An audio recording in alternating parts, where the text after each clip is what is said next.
And you know, the day you're watching this video, well, if you watched it on the day it came out on Friday this week, this is a big disappointing Friday because this is now the second month in a row that we are not getting the official jobs numbers from the government. And a lot of economists are starting to get worried about this. And of course, it's all due to the government shutdown happening. Now, my first reaction to this is, well, I don't know why it's such a worry because these jobs numbers are always fake anyways. Even Jerome Powell admitted that the job numbers always come out strong and then usually get revised down later.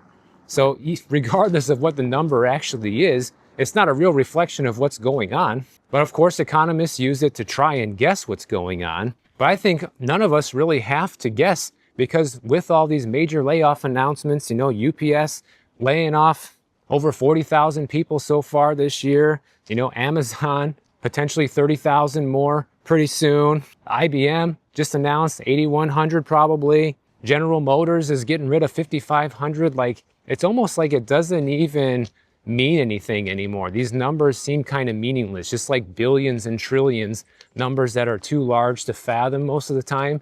All these layoff notices are becoming so rampant that it just seems kind of normal. But the economists, I guess, are worried about whether this is just typical cost cutting or a warning sign of something structurally breaking in the job market. Well, I think it's a little bit of both.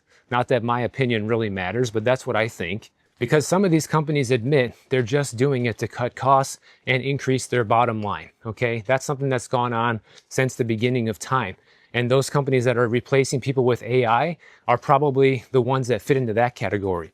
But the restaurant layoffs is a different story, like we talked about in the beginning. Those people losing their jobs is a systemic failure that's happening right before our eyes. Those jobs are not being lost because businesses are cutting costs. Those jobs are being lost because they are losing their customers that normally would go there that can no longer afford to. So that's a major distinction I want people to understand. And also, we don't have to guess that much either because between the reports that come out from Challenger, Gray, and Christmas, they track all of the layoffs that have been going on and the ADP numbers. We can still get a pretty healthy picture of what's going on in the economy. And oftentimes, those numbers are far more reflective and accurate of what's happening in the economy than what we hear from the BLS. You might as well just remove the L, and those are the numbers that we get. The reality is when these BLS numbers come out, we're all getting Munsoned over here. Let's see if you can pick up that reference.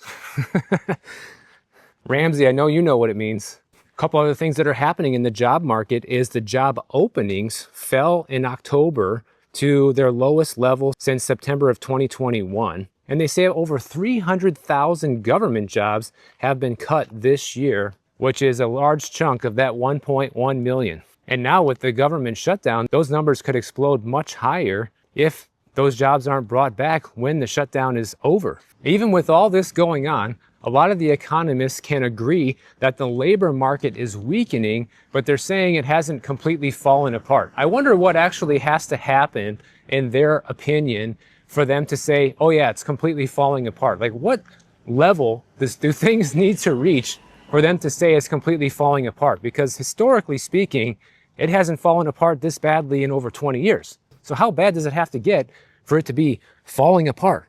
And all these experts who are just sitting around twiddling their thumbs, waiting for the government shutdown to be over so they can get the official BLS numbers, that's going to shape their opinion of what's going on in the economy. These guys are jokers, man. A lot of people pick on me like, hey, what does this guy know? Walking around the neighborhood on YouTube, didn't even go to college, whatever. That's all true.